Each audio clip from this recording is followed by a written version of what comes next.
Қайырлы күн!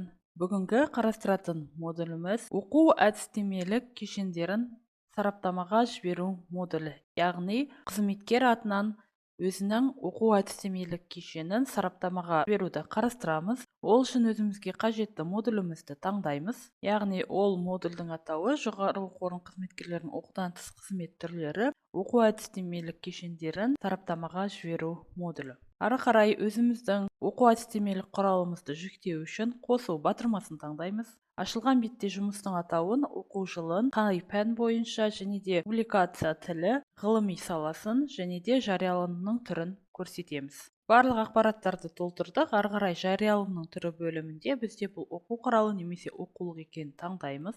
Және де сақтау батырмасын таңдаймыз. Оқу әдістемелік әдебиеттерді сараптаудың негізгі бөлімдерін толтырылды. Келесі жұмыс плагиатқа қарсы жүйе арқылы тексерілді бөлімінде алдын ала плагиаттық жүйеге тексерілген оқу құралымызды көрсетеміз. Келесі сарапшылардың сараптамалық пікірі, яғни біздің жұмысқа сараптама жасаған қызметкерлердің аты жөнін, қызметін және де қандай мекемеде жұмыс атқарады, сол ақпараттарды толтырамыз. Біз қызметкерлер туралы ақпараттарды толтырдық. Келесі сол қызметкерлердің пікірлерін жүктейміз және де пікірлеріміз PDF форматта жүктеледі және де файлдың жүктеу көлемі 500 мегабайттан аспауы қажет. Өз ақпараттарымызды толтырдық және де сақтауымызға болады. Келесі бөлім қолданылған әдебиеттер тізімі. Яғни бұл бөлімде біз өзіміздің оқу әдістемелік әдебиеттерді сараптауға жіберу барысындағы оқу әдістемелік құралымызда қандай әдебиеттерді қолдандық, соны көрсетеміз. Ол үшін қосу батырмасын таңдаймыз. Бұл жерде кітапханадан немесе қолдан қосу мәндері қарастырылған. Қолдан қосу мәнін таңдайтын болсақ, келесі әдебиеттің түрі, яғни бұл негізгі әдебиет немесе қосымша әдебиет екенін көрсетеміз. Келесі авторды көрсетеміз. Келесі кітаптың оқу құралдың атауы,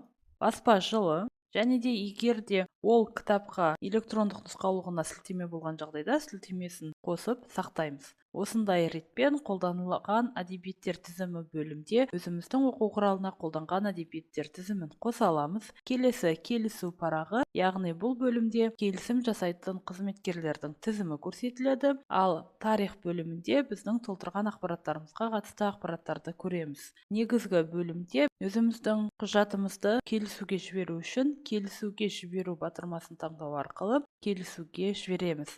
Біздің жұмыстың мәртебесі келісуде мәртебесіне өзгерді. Ары қарай келісу парағындағы қызметкерлер келісім жасайтын болады. Келесі енді біздің жұмыстың мәртебесі қаралды мәртебесіне өзгерген көруімізге болады. Ары қарай жұмысымызды таңдаймыз және де келісу парағындағы қызметкерлердің келісім жасағанын көруімізге болады және де қорытындымен танысуымызға болады және де жұмысымыздың мәртебесі қаралды мәртебесіне өзгергенін көруімізге болады.